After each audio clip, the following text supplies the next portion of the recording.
Frères et sœurs, amis visiteurs, bonsoir. Ceux qui sont sur la plateforme aussi, je vous souhaite de passer une bonne soirée en compagnie de Jésus-Christ.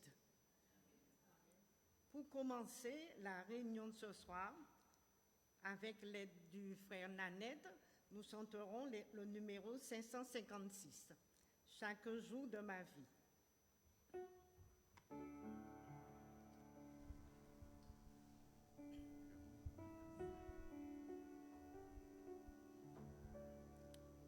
Chaque jour de ma vie, je veux dire au Seigneur, apprends-moi, je te prie, à te donner mon cœur.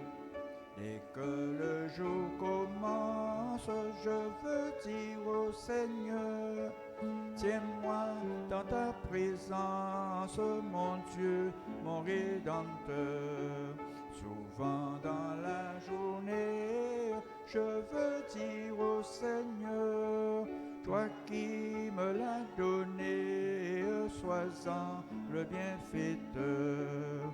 Et quand vient la nuit sombre, je veux dire au Seigneur, tiens-moi de tout son ombre, garde-moi ta faveur.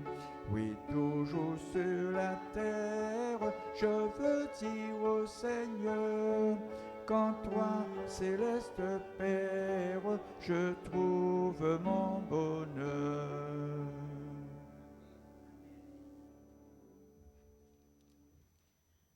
Gardons notre position. Ceux qui peuvent se mettre à genoux, se mettent. Ceux qui ne peuvent pas, ils restent debout. Seigneur Dieu, nous te remercions infiniment de cette bonne journée que tu nous as permis de passer sous ton regard béni. Nous te remercions pour la santé, la vie que tu as manifestée envers chacun d'entre nous. À cette heure, Seigneur, nous te disons merci. Nous te remercions parce que tu nous donnes la vie, tu nous donnes le souffle de vie, tu nous pardonnes. En cet instant, nous voulons te prier pour ceux qui sont en retard, ratent leur pas. Permets qu'ils arrivent et qu'ils prennent part à ta parole. Nous pensons aussi à ceux qui n'ont pas ce privilège, ceux qui ne peuvent pas, Seigneur, te psalmodier, te louer, parce que tu leur fais du bien. Pardonne nos péchés, pardonne nos manquements, nos imperfections. Nous savons, Seigneur, que tu nous pardonneras parce que tu es un Dieu grand et redoutable. En cet instant, bénis Sœur Berchel qui nous entretiendra ce soir. Permets que tout ce qu'elle nous dira soit de nature à nous édifier, à nous fortifier et à nous rapprocher plus près de toi par la foi. Entends, écoute Seigneur, bénis-nous une fois de plus. Au nom de Jésus, Amen. Amen.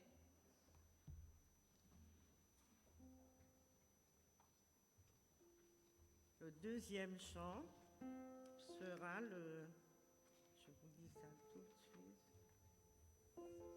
le 508, toujours avec le frère Nanette. Seigneur, mon âme.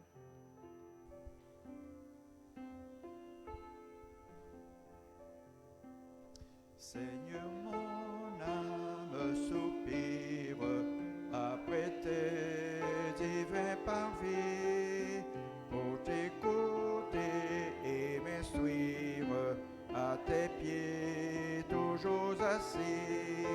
Forme-moi pour ton service, à ton école, ô Jésus, que par ton esprit je puisse prêcher ton nom, ô Père Dieu.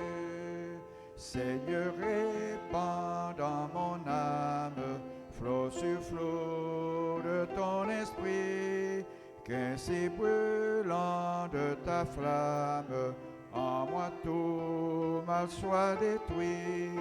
Forme-moi pour ton service, à ton école, ô Jésus, que par ton esprit je puisse prêcher ton nom, ô Père Dieu. Dans tes parcs herbus fertiles, nourris mon cœur affamé, car si près des eaux tranquilles, par toi je sois transformé. Forme-moi pour ton service, à ton école, ô Jésus, que par ton esprit je puisse prêcher ton nom, ô perdu. Seigneur, tu sais toutes choses, je t'aime et je suis à toi. De moi tout entier dispose, je suis l'esclave du roi. Forme-moi pour ton service, à ton école, ô Jésus, que par ton esprit je puisse prêcher ton nom, ô perdu.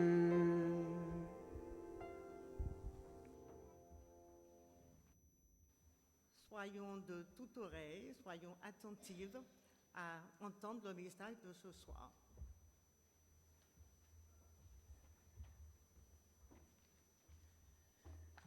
Frères et sœurs, chers amis qui nous suivez sur la plateforme, bonsoir. Je suis heureuse d'être avec vous ce soir pour partager ensemble une réflexion, cette méditation, ce moment de prière. Et je vais partager avec vous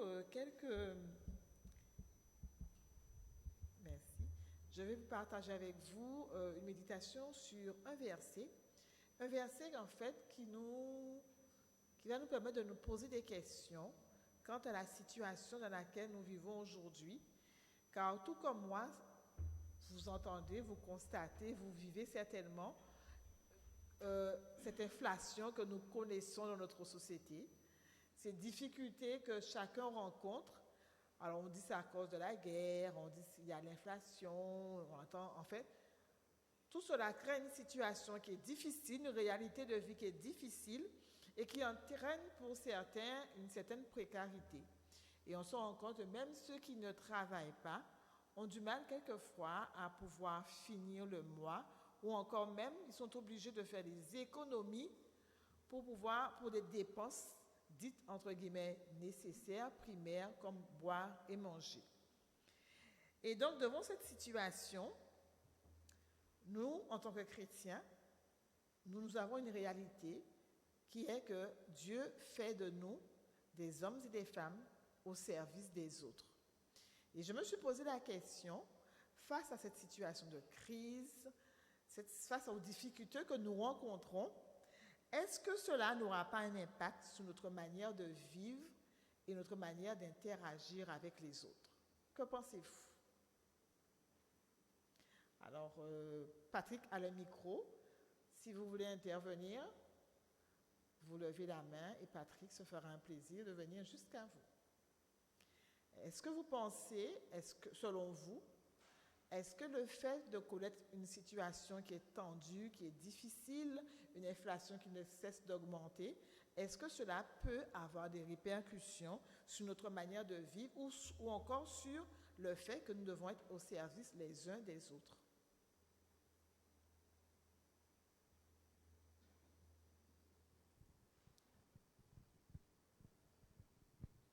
Nous sommes tous dans la même situation, hein? Nous sommes tous pareils parce que nous sommes là. Mais sachons que les choses sont difficiles et deviennent de plus en plus difficiles.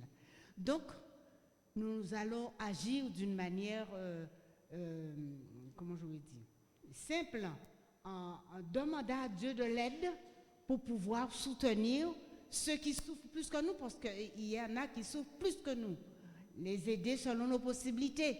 Et ce n'est qu'en lui demandant, il nous aidera et ainsi nous pourrons faire face parce que c'est difficile de vivre ces choses, enfin, de vivre cette vie. C'est très difficile et cela nous rend malades. Mais ne nous arrêtons pas parce que sachons, nous en tant que chrétiens, comme tu viens de dire, que Dieu nous a avertis. Nous verrons, nous allons souffrir.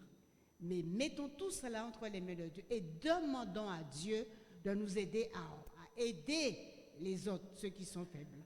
Et je crois que ce n'est qu'ainsi que nous pourrons arriver. Merci beaucoup pour ton intervention. Est-ce que quelqu'un d'autre voudrait réagir?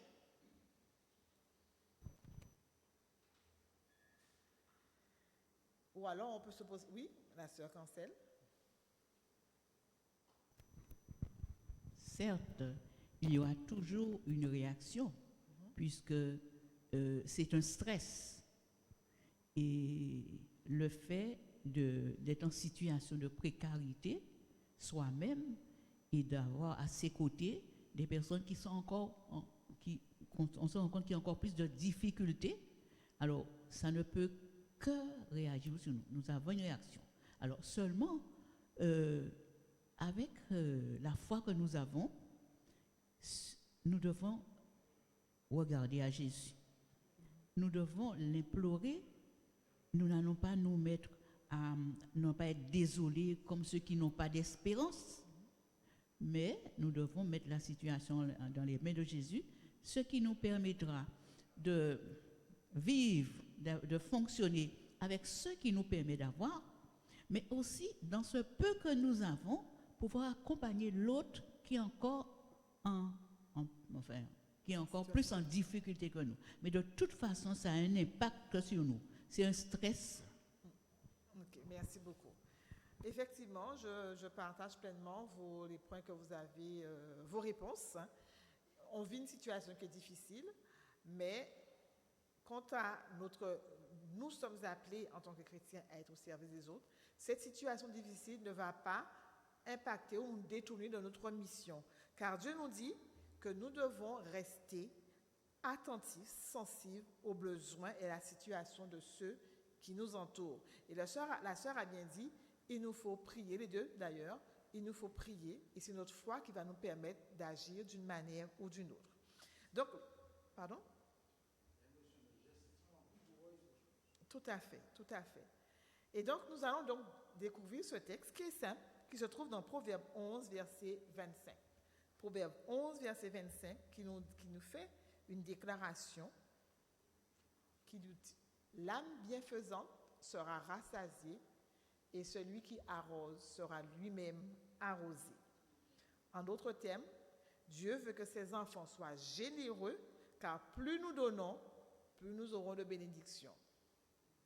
Et quand on regarde la situation de crise, il faut beaucoup de foi pour croire et pour espérer cette bénédiction, alors que nous-mêmes on se dit, j'ai pas pour moi, comment je pourrais avoir pour l'autre? Mais ce n'est pas ce que Dieu attend de chacun de nous. Comment donc pouvons-nous cultiver la générosité alors que nous avons du mal à finir notre mois ou encore à répondre à notre propre besoin? Comment donc être généreux si on a du mal à manger soi-même? Et pour répondre à cette question, je vais vous inviter à découvrir ou à relire cette expérience que Jésus nous a faite dans Marc 12, versets 41 à 44. Marc 12, versets 41 à 44. Et je demanderai à Yann de bien venir nous faire la lecture, s'il te plaît. Marc 12, versets 41 à 44. Comment donc cultiver la générosité alors que nous n'arrivons pas à satisfaire nos propres besoins? Je lis dans Marc 12, versets 41 à 44. Jésus, s'étant assis vis-à-vis du tronc, regardait comment la foule y mettait l'argent. Plusieurs riches mettaient beaucoup. Il vint aussi une pauvre veuve et y mit 2 petites pièces, faisant un quart de sou. Alors Jésus, ayant appelé ses disciples, leur dit, « Je vous le dis en vérité, cette pauvre veuve a donné plus qu'un de ceux qui ont mis dans le tronc. Car tous ont mis de leur superflu, mais elle a mis de son nécessaire, tout ce qu'elle possédait, tout ce qu'elle avait pour vivre. » Merci. Quand on lit cet exemple, on serait peut-être tenté de penser que ben, le Seigneur veut que je m'improvise, que je sois encore dans une situation de plus en plus difficile. Pourtant, je me dis que nous avons un Dieu d'amour. Même s'il déclare que cette femme a mis de son nécessaire, alors qu'elle était en situation de crise, tout comme nous vivons des situations difficiles, cette femme a été généreuse dans le don qu'elle a fait. Est-ce que cela veut dire que nous devons nous appauvrir? Non. Et je me suis dit que le Seigneur, dans cet exemple, nous donne une autre dimension de ce qu'est la générosité.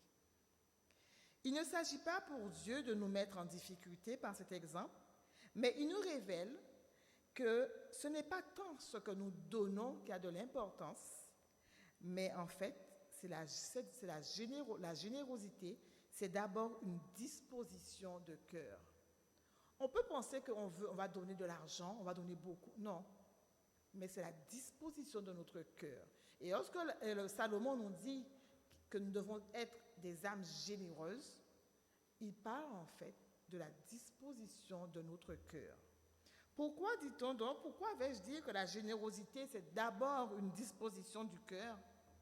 Parce qu'en fait, si notre cœur reconnaît que tout vient de Dieu, nous allons changer notre manière de fonctionner et d'agir. La générosité, c'est une disposition du cœur de celui qui est convaincu que tout ce qu'il a, aussi petit soit-il, est une bénédiction de Dieu, une grâce divine. La véritable générosité à laquelle nous sommes appelés en temps de crise, c'est la disposition du cœur de celui qui dépend de Dieu. Excusez-moi. C'est la disposition du cœur de celui qui dépend de Dieu et qui compte sur lui pour sa vie. Et vous l'avez dit, permettez-moi de boire un peu.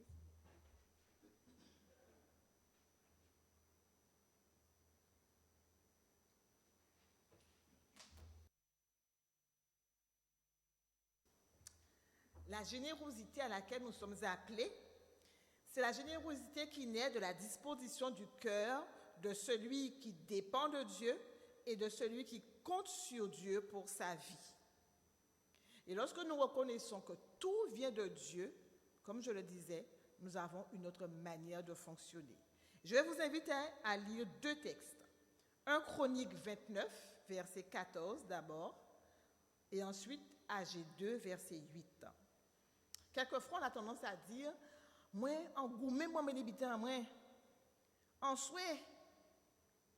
Donc, si je me suis battue, même si j'ai transféré, est-ce que réellement j'ai quelque chose qui m'appartienne réellement, que j'ai obtenu réellement tout seul? C'est la question à laquelle nous devons répondre. Parce qu'effectivement, celui qui a transpiré, qui a dit j'ai trimé, eh bien, c'est mes affaires, ça m'appartient. Je n'ai pas à te donner, va transpirer aussi, va travailler aussi. Mais nous sommes invités à avoir une autre disposition de cœur que seul le Saint-Esprit peut nous accorder. Lisons donc 1 Chronique 29, verset 14.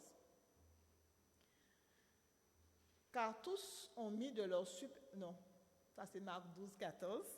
1 Chronique 29, verset 14 nous dit « Car qui suis-je et qui est mon peuple pour que nous puissions te faire volontairement des offrandes ?»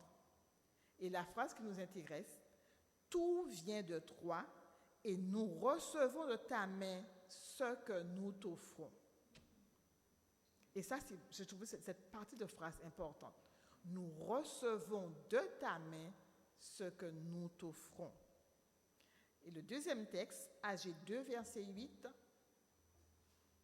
« L'argent est à moi et l'or est à moi, dit l'Éternel des armées. » Et j'ai envie de dire, l'argent est à Dieu, l'or est à Dieu.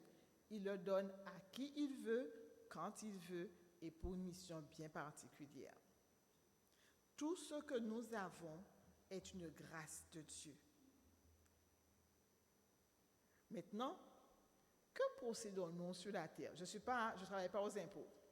Que possédons-nous? Que possédons-nous que nous pouvons donner? Alors, je vous écoute. Que possédons-nous et que nous pouvons donner? Notre temps, Notre temps, merci. Frère Nanette a donné une réponse. Frère Camdien, jusqu'à toi. Attends, on ne t'entend pas.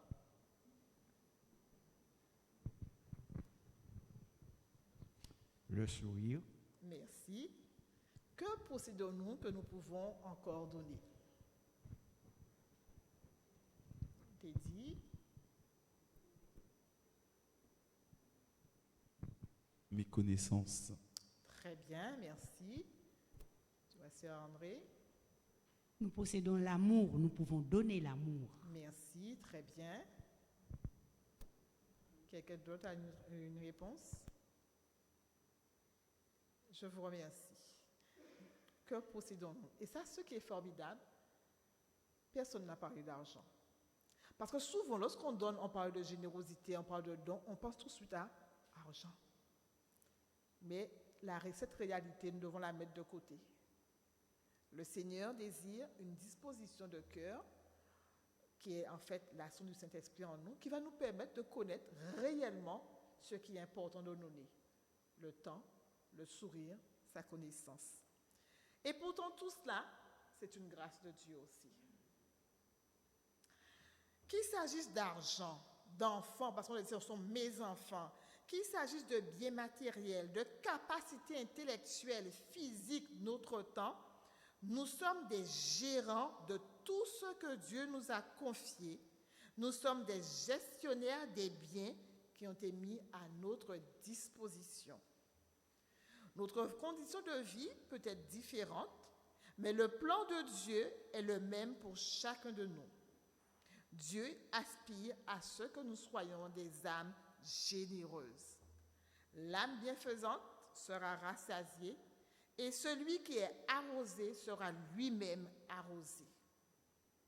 C'est en prenant conscience de ce que tout vient de Dieu que nous prédisposons nos cœurs à la générosité. Je ne sais pas si vous avez déjà entendu cette expression « yo ban moins, alors on va partager ». Quelquefois, tu dis ah, « j'ai rien à manger, on te donne un sac d'igname, tu vas manger toutes les ignames ». Yo ban moins, alors on va partager. Eh bien, c'est exactement ce principe de vie que le Seigneur veut développer en chacun de nous. Et cela, même en temps de crise. En temps de crise, peut-être que je vois la voisine, je n'ai pas d'argent à lui donner, mais peut-être que mon sourire va la réconforter. Le temps que je vais passer à l'écouter, ça va la réconforter. Je rencontre une maman qui a ses enfants, l'enfant n'arrive pas à comprendre son devoir de mathématiques. Si j'associe mon temps et ma connaissance, je peux apporter quelque chose à cet enfant. Voilà l'influence du Saint-Esprit en chacun de nous. Et l'exemple de cette femme qui a donné de son nécessaire, justement, doit nous appeler à comprendre que même lorsqu'on croit qu'on n'a rien à donner, nous pouvons demander au Seigneur, Seigneur, qu'est-ce que j'ai que je peux donner? Et donc, ce soir, nous allons nous arrêter un moment et nous allons faire des prières. Nous allons prier pour demander au Saint-Esprit de nous accompagner afin que même alors que nous avons une situation dite de crise, une situation difficile, qu'il puisse nous accompagner afin que nous prenions conscience que nous avons quelque chose à donner et que nous devons être et demeurer une âme généreuse. Nous allons nous arrêter et nous allons prier en ce sens. Nous ferons des prières personnelles.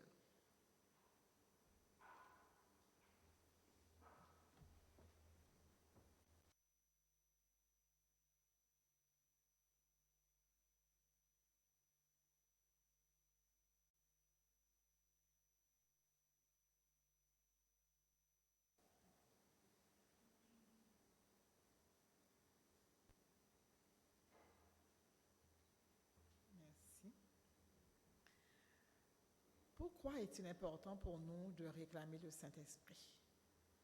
Parce que souvent, nous pouvons penser que nous n'avons rien et nous ne sommes pas capables de faire une chose ou une autre. Nous ne sommes pas capables d'aider, de poser un acte de soutien, d'attention sur les autres. Mais lorsque nous demandons à Dieu de son Saint-Esprit, il nous éclaire et nous montre notre véritable valeur, nos capacités et ce que nous pouvons réellement donner. Nous avons dit notre temps, l'écoute, parce que quelquefois les gens ont envie de parler simplement, ils ont besoin d'être écoutés. Eh bien, le Seigneur peut me permettre que nous soyons l'oreille qu'il faut. Mais pour ça, nous devons rester attentifs à la voix du Saint-Esprit qui nous parle. En période de crise, nous avons beaucoup à donner. Nous pouvons partager, nous l'avons déjà évoqué, notre capacité intellectuelle. Le Seigneur nous a donné une certaine capacité.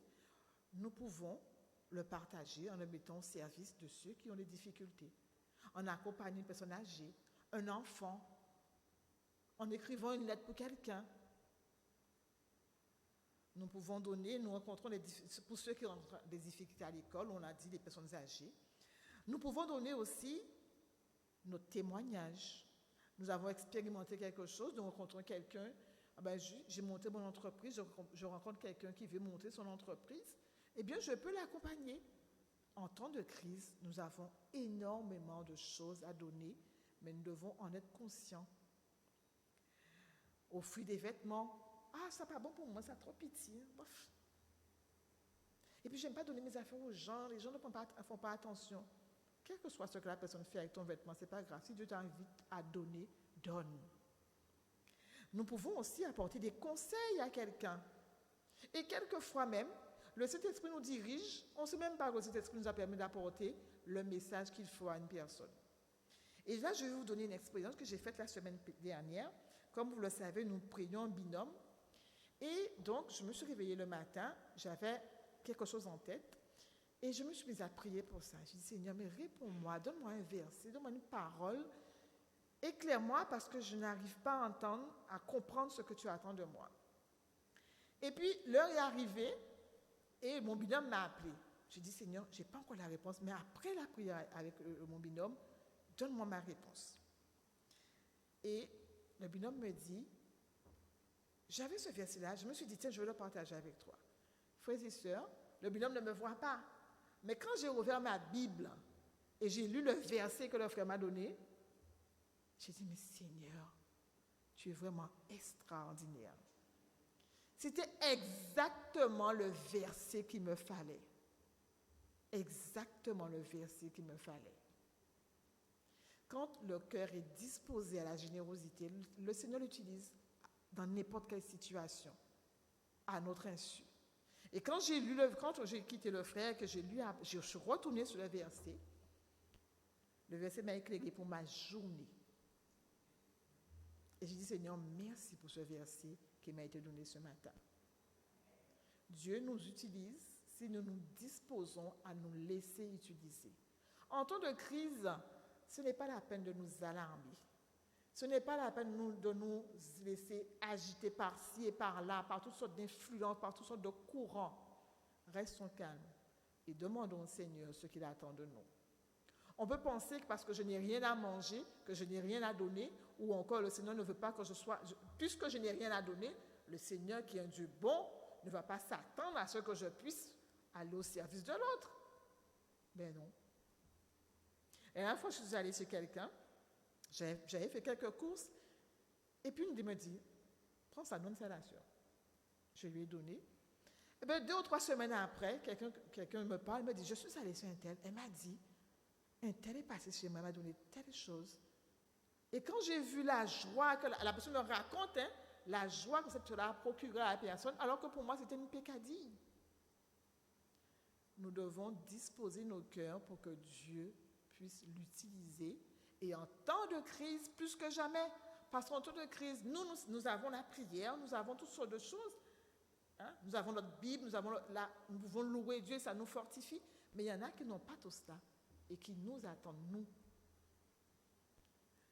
Nous sommes appelés à être une âme généreuse, même en temps de crise. Il peut y arriver aussi que nous sachions que donner, comme je disais, ou encore comment donner, à qui donner. Parce que quelquefois on dit, parce qu'il faut donner, eh bien, tu vois celui-là, je donne. Ce n'est pas ce que Dieu attend de nous. Nous nous sommes disposés et c'est lui qui va nous utiliser. il y a un SDF là, on croit parce que c'est un SDF qu'il faut lui donner. Le Seigneur te dira s'il faut lui donner. Mais pour cela, nous devons être calmes avec Dieu et nous rendre disponibles à la voix du Saint-Esprit.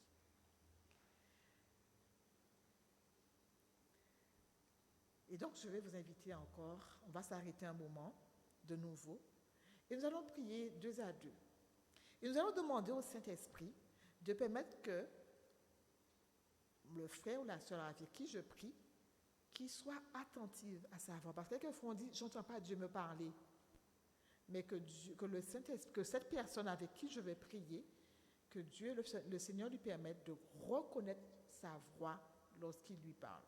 Que nous soyons attentifs à la voix de Dieu qui va nous conduire vers une personne ou une action, mais pour cela, nous avons besoin de reconnaître la voix de Dieu qui nous parle. Donc, nous allons prier 2 à 2, oui, 2 à 2, et nous allons demander, prier, intercéder pour l'autre, pour qu'il soit attentif à la voix du Saint-Esprit, qu'il reconnaisse que le Saint-Esprit lui parle et lui demande d'agir d'une manière ou d'une autre. Nous allons nous arrêter un moment pour ça. Je crois que 2 à 2, ce sera parfait.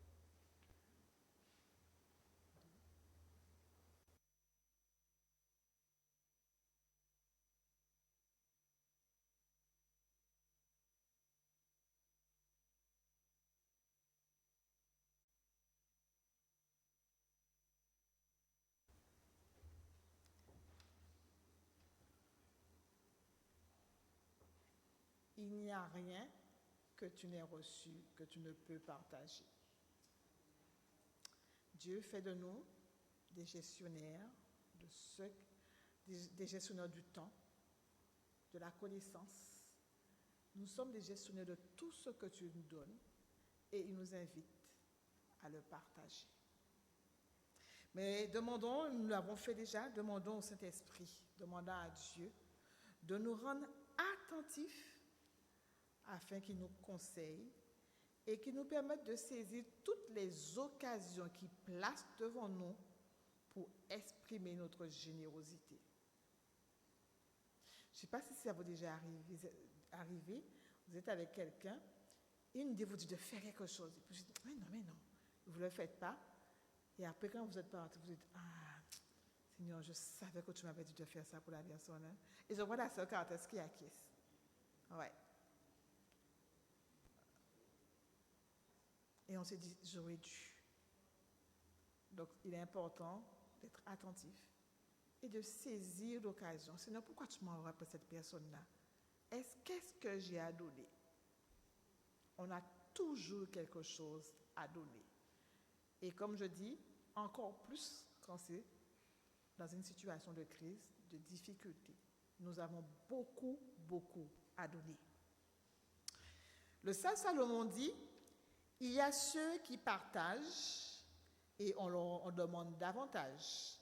Il y a ceux qui retiennent plus que de raison et qui arrivent à la pauvreté. L'âme généreuse prospère et celui qui satisfait, lui aussi sera satisfait. Chaque fois que nous partageons ce que nous avons, chaque fois que nous aidons les autres et donnons, la personne la plus bénie est qui? Nous-mêmes.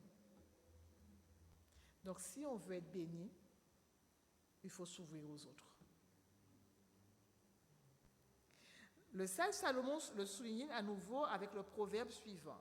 Jette ton pain sur la surface des eaux, car avec le temps, tu le retrouveras. Donne une part à 7 et même à 8, car tu ne sais par quel malheur peut arriver sur la terre. Dans d'autres termes, si tu donnes, tu te préserves. Et quelquefois, on a donné, mais on attend de recevoir de cette personne. Ce n'est pas ce que Dieu a donné. Tu donnes et la bénédiction descend. Jésus a dit, donne à celui qui te demande et ne refuse pas à celui qui veut t'emprunter. N'est-ce pas magnifique de savoir que nous pouvons être une bénédiction pour les autres? quelquefois on dit, je ne sais pas quel sens donner à ma vie. Mais être une bénédiction pour les autres, n'est-ce pas un homme idéal? N'est-ce pas également magnifique de savoir que chaque fois que nous partageons ce que nous avons, Dieu nous bénit aussi en retour. Nous pouvons trouver plein d'autres versets qui nous montrent cette bénédiction. Il y a plus de bonheur à donner qu'à recevoir, et Dieu aime celui qui donne avec joie. Quand on te demande et tu sens que ça te force, ne donne pas. Mais au contraire, tu dis, Seigneur, ça me force, ça me dérange. Et le Saint-Esprit fera ce qu'il faut dans ton cœur, et tu verras que tu vas donner avec joie, et tu seras béni. Même avec Dieu, il ne faut pas qu'on fasse quelque chose de forcé. Tu n'aimes pas du Seigneur, je n'ai pas envie. Et lui, si tu as dit, je n'ai pas envie, c'est que tu te disposes pour qu'il puisse te donner envie. Et il fera ce qu'il a à faire en toi. Est-ce que vous avez déjà expérimenté cela? Vous avez donné, vous avez reçu au-delà même de ce que vous pensez recevoir. Ou déjà même, on ne pensait même pas recevoir. Est-ce que vous avez déjà fait une expérience comme ça? Est-ce que quelqu'un veut partager une expérience qu'il aurait faite? Il a donné et un jour, il apprend les effets de cette bénédiction sur quelqu'un d'autre. Il a passé du temps à parler avec quelqu'un et s'est rendu compte que sa tristesse avait disparu parce qu'on se guérit en étant à l'écoute, en allant vers les autres. Auriez-vous un témoignage à partager? Où je n'avais pas envie de donner. Et voilà, j'ai donné, j'ai eu plus.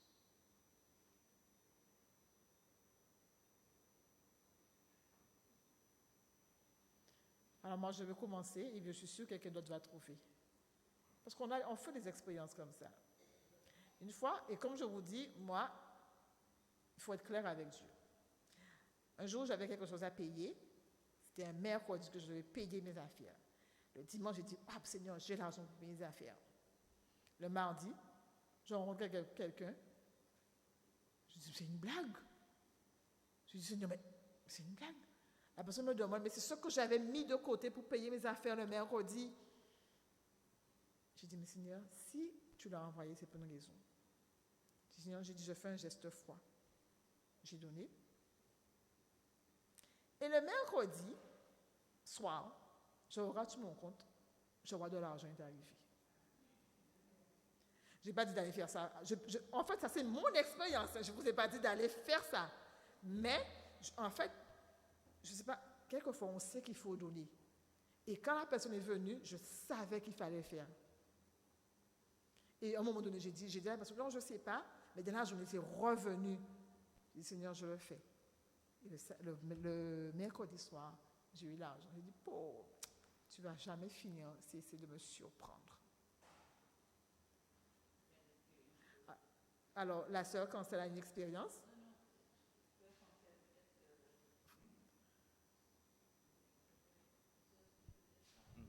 une expérience qu'il a vécue. Quand il avait sa camionnette, il allait auprès de, là où se met près de la Dars, là. Et depuis le matin, il n'y avait rien.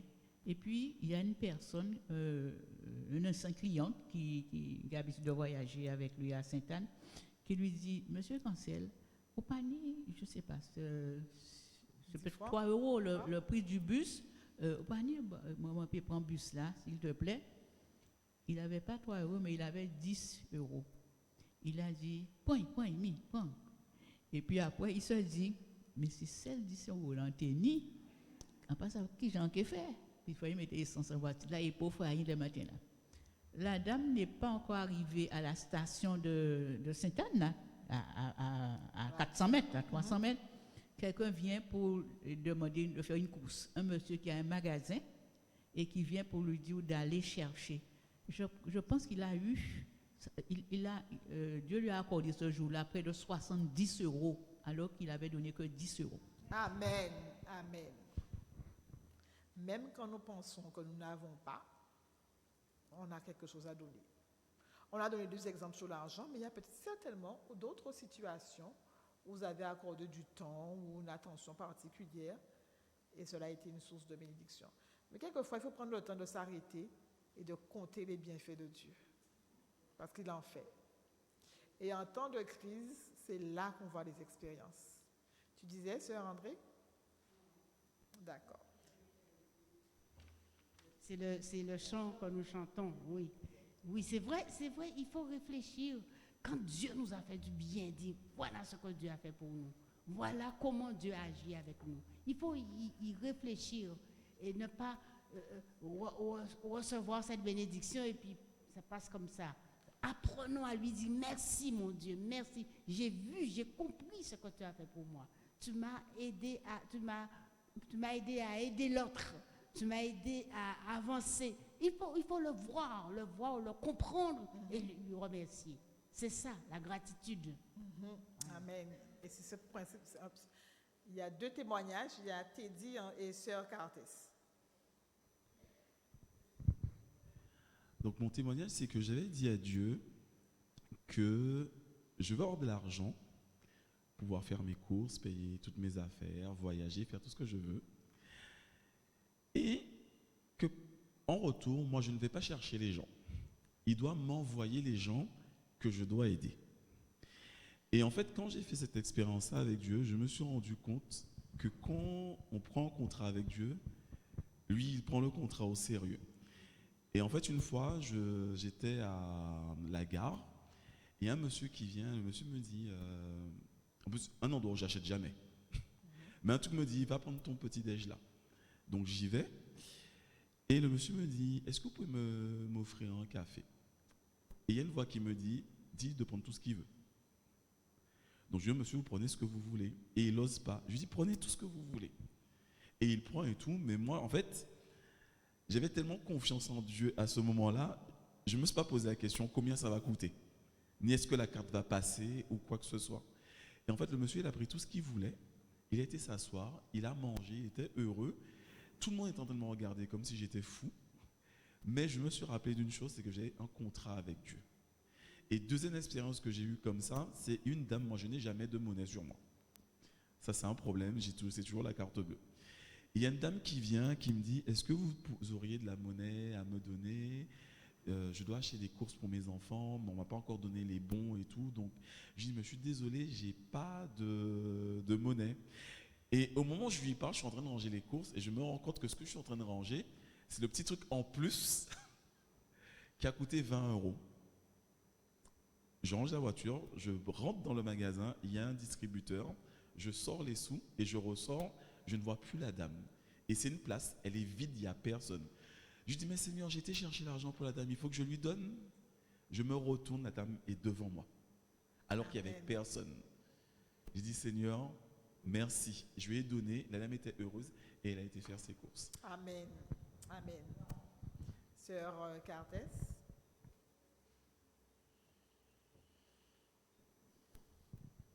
Moi, je n'ai pas donné, mais j'ai reçu. Un moment, je ne m'attendais pas du tout. Parce que quand je devais partir en métropole me faire opérer, à ce moment-là, j'étais coincée vraiment. Et moi, je n'avais aucune idée dans ma tête de partir. Et puis ma fille qui me dit, maman, t'inquiète, j'organise tout, le billet, tout et tout. Alors j'ai dit, ok. Et le jour où je devais partir, la veille, j'ai une soeur qui appelle, elle me dit, envoie ton fils me rencontrer, j'ai quelque chose pour toi. Voilà, j'ai dit, bon, je l'ai envoyé puisque moi je ne pouvais pas conduire. Quand j'ai ouvert l'enveloppe, je suis tombée des nues. J'ai dit, c'est pas vrai. Je l'ai appelé, j'ai dit, mais qu'est-ce que tu me fais là? J'étais gênée, quoi. Et j'ai dit, elle me dit, t'inquiète, ma soeur, c'est Dieu. J'ai bien travaillé cette semaine, donc le Seigneur m'a donné, je te donne. Amen. Et le lendemain, à mon départ, j'ai une fois qu'il vient mettre en enveloppe, c'est pour toi ça. Et puis je te dis, ce jour-là, j'ai dit, franchement, j'ai dit merci au Seigneur parce que financièrement, j'étais coincée même. Et ça m'a quand j'ai vu ce que j'ai reçu pour partir, ça m'a fait vraiment du bien. J'ai remercié Dieu, vraiment. Amen, amen. Dieu s'occupe de nous et nous sommes appelés à nous occuper de ceux que nous côtoyons. Yann, frère Khan, au fond, Yann, pardon. Alors moi, c'est pas de l'argent, c'est une amitié. Alors, je pense que pour la plupart, vous savez, j'ai mon grand frère qui s'appelle Johan. Et pendant une période, il était en France et je vivais du coup seul avec ma mère. Alors c'était un peu compliqué au début, mais je me suis habitué en fait à vivre un peu seul, sans mon frère. Et justement, donc on a eu beaucoup d'activités, etc. Et ma mère me dit, j'ai rencontré un garçon qui pendant un événement avec les JA, et ma mère me dit oui, j'ai vu que vous êtes bien entendu, et son père, pardon, m'a dit que lui, sa sœur, du coup, est partie en France, et c'est vrai qu'il s'ennuie un petit peu et qu'il a du mal. Et c'est vrai que moi, de mon point de vue, j'avais pas forcément l'envie spontanément de tout le temps faire des choses avec lui, etc., dans le cadre, parce que j'étais un peu habitué. Mais je me suis dit, bon, d'accord, je dis oui. Donc on a fait quelques sorties à vélo, je suis allé chez lui, on rigolait, on passait du bon temps. Et au fur et à mesure, en fait, j'ai remarqué que ça lui faisait du bien, oui, parce que ça lui permettait de sortir de sa bulle, de sortir de sa solitude, parce que lui, il le vivait plutôt mal. Et moi aussi, ça m'a donné une joie, parce que j'ai pas juste donné une amitié, donné de l'amour, mais j'ai reçu aussi de l'amour de l'autre côté. Et jusqu'à maintenant, c'est quelqu'un que je considère comme une famille, on peut le dire. Et je trouve ça beau que j'ai décidé, j'étais pas obligé, j'ai décidé de lui donner de mon temps, lui donner de mon énergie, de ma joie, de mon sourire, comme frère Dazi. Et des deux côtés, on a été remplis de bonheur. Amen.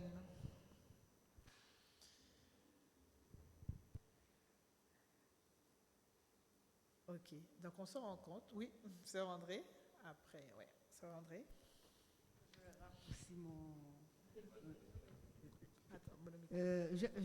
Lorsque je travaillais, je faisais la garde, c'est-à-dire de 3h à 11h du soir. Et je rentrais, je prenais le métro, le dernier métro. Et je rencontre une dame, je lui dis bonjour, elle me dit bonjour, et je la vois, je dis qu'est-ce qu'il y a, ça ne va pas? Elle me dit oui, mais je dois aller dans un hôtel là, mais c'est tellement sale. Et puis, alors elle me raconte son petit problème, mon mari m'a mise à la porte, on a pris mes enfants, et là, je sais quoi faire.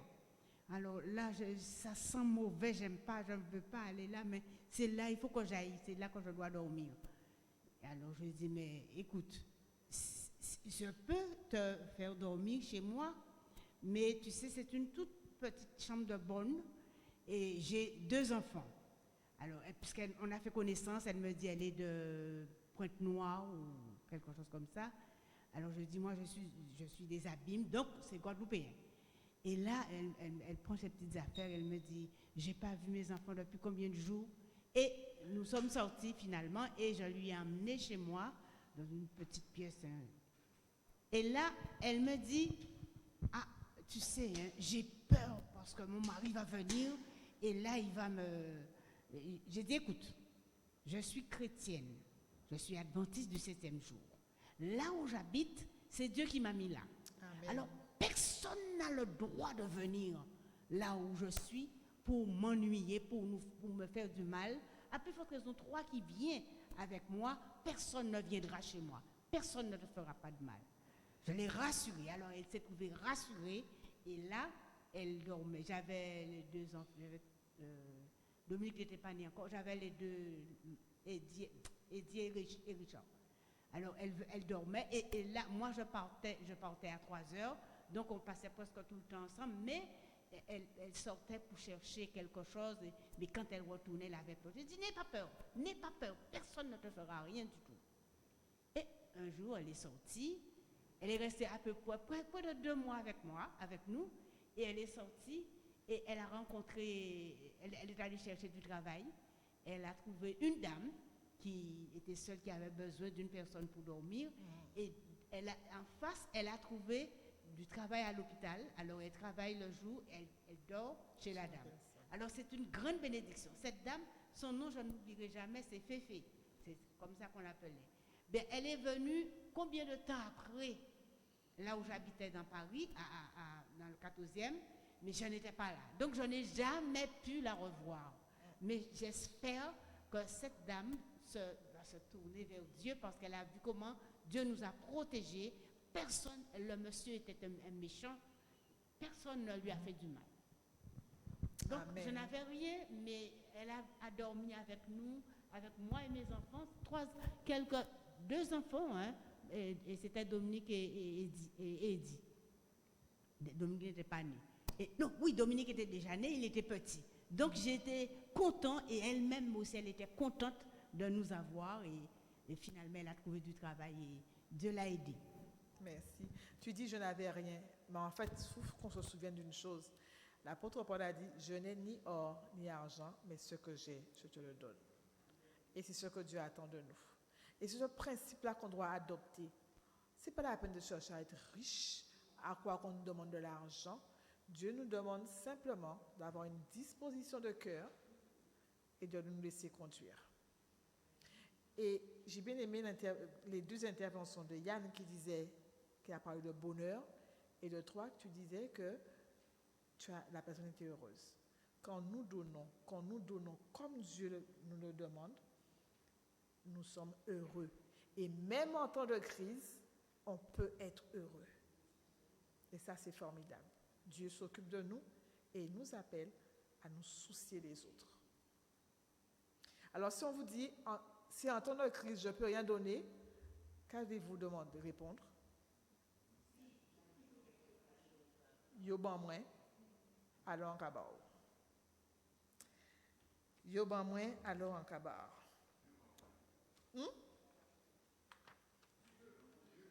Oui, effectivement, merci de me corriger. Dieu m'a donné, alors je te donne. Bon Dieu ban moins, alors en kabar. Tout à fait, je vais changer mon truc là, ouais.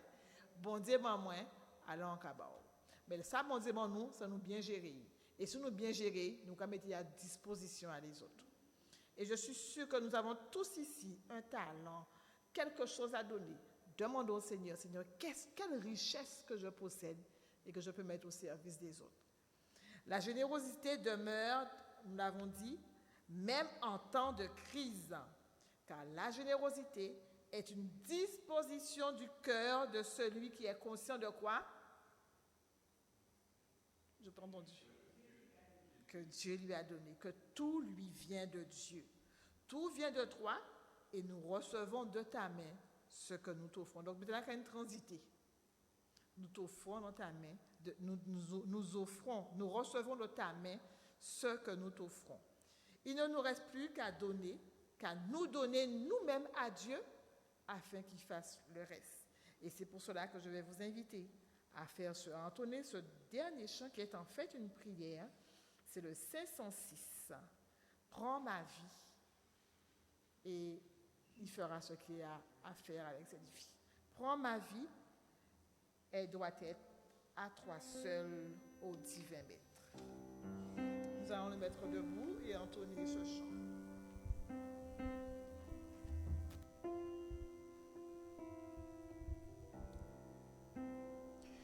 Prends ma vie, elle doit être à toi seul, ô divin maître, que sur le flot de mes jours, ton regard brille toujours, que mes mains à ton service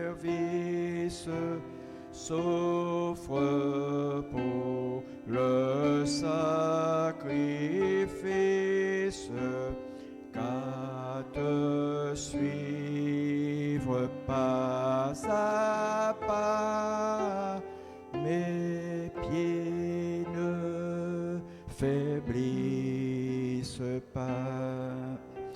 Prends ma voix et qu'elle chante ta grâce auguste et touchante par mes lèvres, que ton nom parle aux pécheurs de pardon, que mon esprit s'illumine de ta grâce divine. Prends mon argent et mon or, et toi seul sois mon trésor. Que ma volonté devienne servante de la tienne. Fais ton trône de mon cœur, il t'appartient, bon Sauveur. Qu'ainsi mon amour répande à tes pieds son humble offrande. Prends-moi dès mes premiers jours, tout à toi seul pour toujours. Je vous invite à incliner la tête pour la prière. Éternel, notre Père, notre Dieu, nous te remercions infiniment pour tout ton amour, pour toute ta patience envers nous. Et nous te remercions parce que nous reconnaissons que tout nous vient de toi et que nous sommes des hommes et des femmes riches, mais nous ne savons pas toujours reconnaître cette richesse, car nous l'avons en toi et en toi seul. Ce soir, nous te disons, prends nos vies, parce que nous reconnaissons aussi, Seigneur, que nous avons besoin de toi. Nous avons besoin de toi afin que même en temps de crise, de difficulté, que nous soyons sereins, assurés que notre Dieu prend soin de nous. Nous avons besoin de toi parce que tu désires, Seigneur, que la bénédiction que tu nous accordes, nous puissions la partager avec ceux que nous côtoyons. Et c'est pour cela que nous te demandons, Seigneur, de prendre nos vies, de prendre notre volonté, Seigneur, afin que notre volonté, comme le dit le chant, soit la servante de la tienne, afin que toi-même, tu nous diriges, tu nous conduises, Seigneur, dans la mission, et c'est notre raison d'être au service de ceux qui nous côtoient. Nous te remercions, Seigneur, parce que tu feras de notre cœur ton trône, ta présence sera là par ton Saint-Esprit, et tu nous rendras sensibles aux besoins de ceux qui nous entourent. Réalise cette œuvre en chacun de nous, afin que ce noyau qui, dirigé par toi, puisse répandre une odeur de vie autour de chacun de nous. Que nous soyons une lumière pour ceux qui nous entourent et que nous donnons aux autres envie de se rapprocher plus près de toi. Utilise-nous, Seigneur, nous t'en supplions. Et alors que nous allons rentrer chez nous, reconduis-nous par tes anges. Et donne-nous, Seigneur, de tout te donner et de te laisser nous diriger, car nous t'avons prié au nom de Jésus. Amen.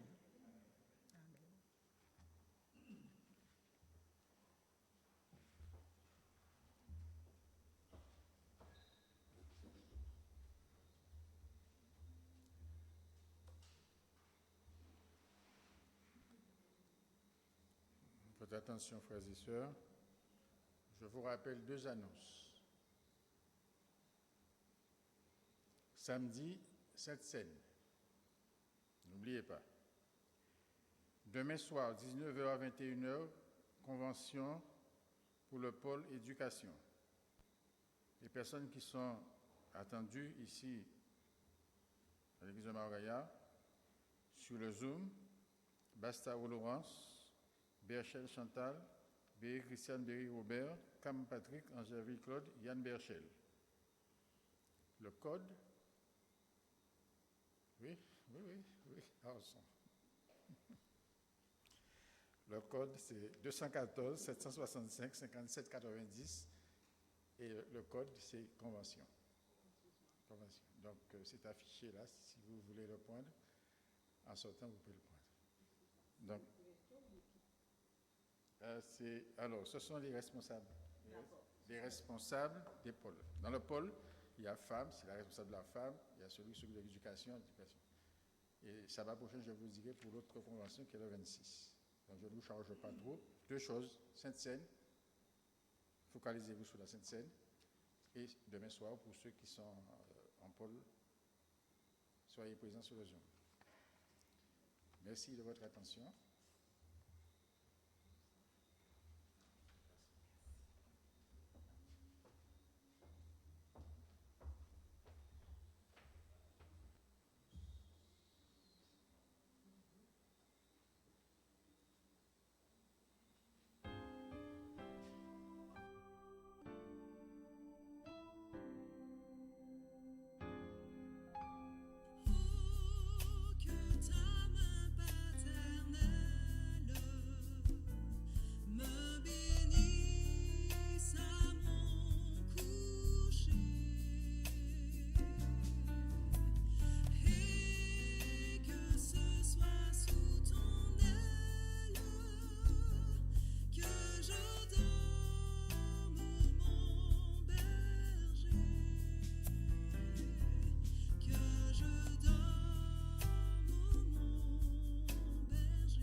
Ciel